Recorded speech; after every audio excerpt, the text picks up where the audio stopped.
I made a video recently where I talked about happiness and how it's something that is grown and created in our environments as opposed to a tangible place or moment in our lives that we reach. And something else that I'm continuing to think about as I process that idea of happiness being something that we create and build,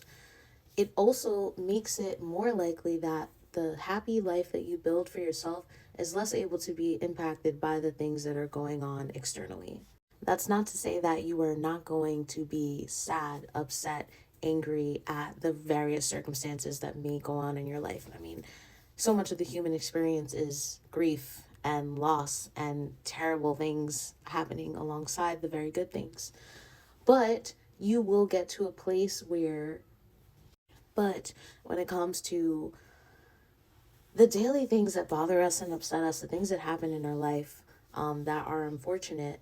most of the time you can get yourself to a place where you are less impacted and you feel less severely about the normal things that happen to you as a human being. And you can see this in very small ways, even in my small moments of, or my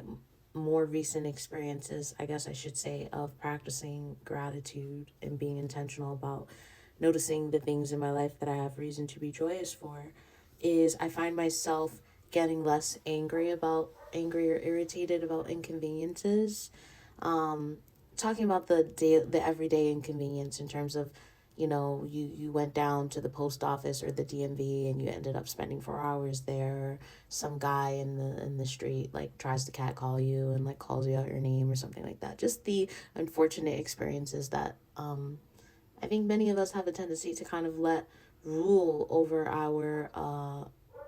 our perspective on the day and over our emotional well-being.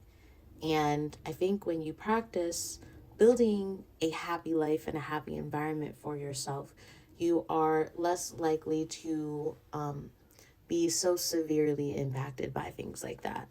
I think it's because you build up so many ideas of